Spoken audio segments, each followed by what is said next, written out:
Hello, Rudrama YouTube channel में आप सबों का स्वागत है, साथ में प्रणाम भी। तो आज शिवपुराण के पंचम खंड के 21वां अध्याय का वर्णन सुनूंगी और सुनाऊंगी। तो वर्णन सुनने से पहले अपने शिव गुरु के चरणों में स्तुति करती हूँ। स्तुति। गुरुर्ब्रह्मा गुरुर्विष्णु गुरुर्देवो महेश्वरः, गुरुरे साक्षात् परब्रह्म तस्मै श्री गुरवे नमः। आइए सुनते हैं 21वां अध्याय। ब्रह्मा जी ने कहा, हे नारद, गिरजा की आज्ञा पाकर विष्णु जी जलंधर पुरी में पहुंचे तथा यह सोचने लगे कि मैं किस प्रकार जलंधर की पत्नी वृंदा का पतिव्रत धर्म नष्ट करूं। जब उन्होंने शिव जी का ध्यान किया तो उस ध्यान के करते ही विष्णु जी को एक उपाय सूझ गया। तब वे तपस्वी का रूप धारण कर एक शिष्य को साथ लेकर वृंदा के उपवन में जा पहुंचे। वृंदा ने उसी रात को यह स्वप्न देखा था कि मेरा पति जलंधर युद्ध में मारा गया है तथा यह भी देखा था कि मेरा पति जलंधर तेल लगाए हुए है, भैंसे पर सवार, नंगा तथा सिर के अशुभ बाल बनवाए, काले पुष्पों की माला पहने राक्षसों से घिरा हुआ है, जमपुरी को चला जा रहा है। जब यह स्वप्न देखकर उठी तो उसने सूर्य को उदय होते समय राहु ग्रस्त तथा प्रकाशहीन देखा। ऐसे सपनों को देखकर वह एकाएक रोने पीटने तथा घबराहट से इधर उधर फिरने लगी। वह अपनी 2 सखियों को साथ लेकर जलंधर के उद्यान को गई, परंतु उसे वहां फल फूल देखकर संतोष न हुआ। उसे वहां 2 राक्षस ऐसे दिखाई दिए जो अत्यंत भयानक थे। उनको देखकर रानी वृंदा वहां से भाग आई। आगे जाकर उसने शिष्यों सहित एक तपस्वी को देखा जो मौन साधे हुए बैठा था। वृंदा उसी समय दौड़कर उस तपस्वी के पास गई तथा अपने हाथ उसकी गर्दन में डालकर लिपट गई और बोली, हे तपस्वी, आप मेरी रक्षा करो। उस समय तपस्वी ने अपने दोनों नेत्र खोलकर बड़ा क्रोध किया तथा हुंकार दी, जिससे वे दोनों राक्षस वहां से भाग गए। यह देखकर जालंधर की स्त्री अत्यंत प्रसन्न हुई तथा प्रणाम करके उनके तपोवन की प्रशंसा करने लगी।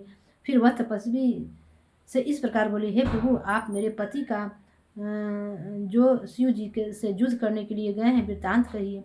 हे नारद, यह सुनकर तपस्वी रूपधारी विष्णु जी ने हंसकर ऊपर की ओर देखा, जिससे तुरंत ही 2 बंदर वहां आ उपस्थित हुए तथा उन्हें प्रणाम करके बैठ गए। फिर वे दोनों बंदर गुप्त हो गए।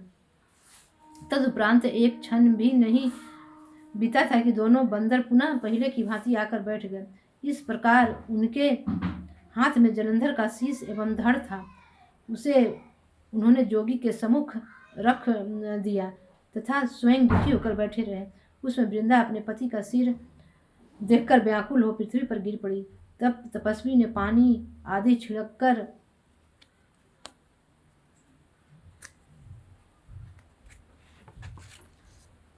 वृंदा को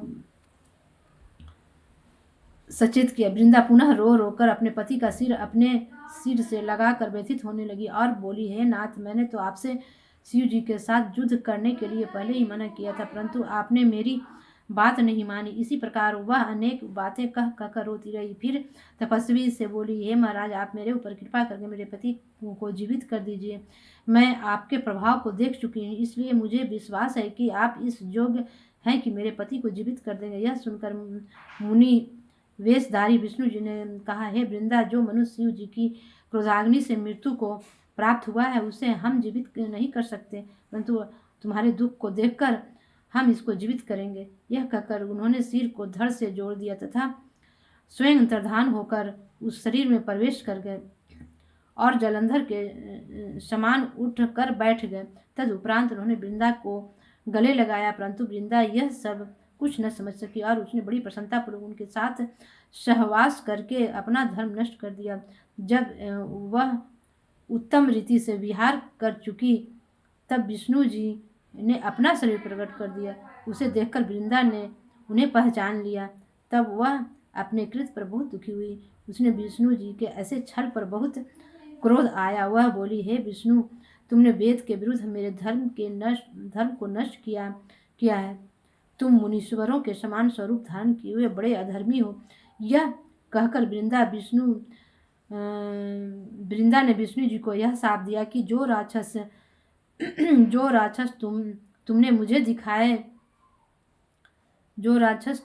दिखाए थे, वे दोनों बड़े शक्तिशाली होकर तुम्हारे स्त्री को भगा ले जाएंगे। उस समय तुम दुखी होकर वन वन में फिरोगे और तुम्हें हर प्रकार से कष्ट प्राप्त होंगे, तथा जो बंदर तुमने मुझको दिखाए वही तुम्हारे सहायक होंगे।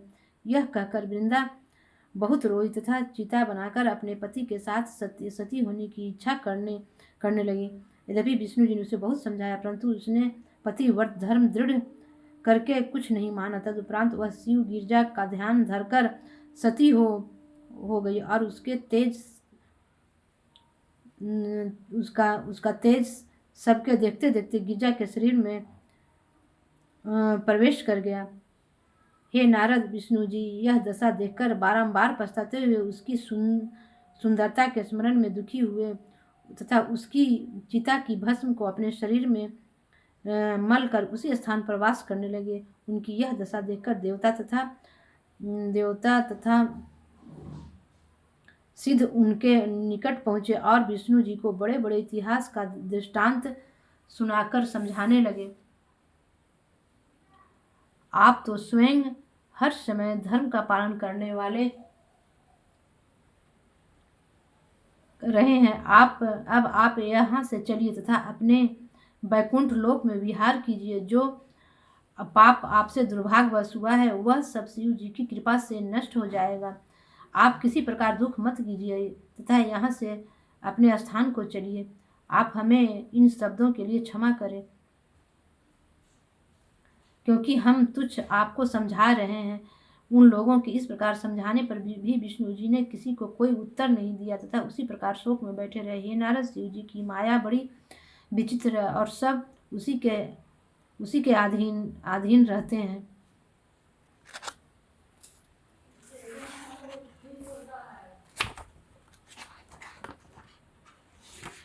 आज की वाणी अपने शिव गुरु के चरणों में विराम देते। फिर से 22वां अध्याय अगले एपिसोड में।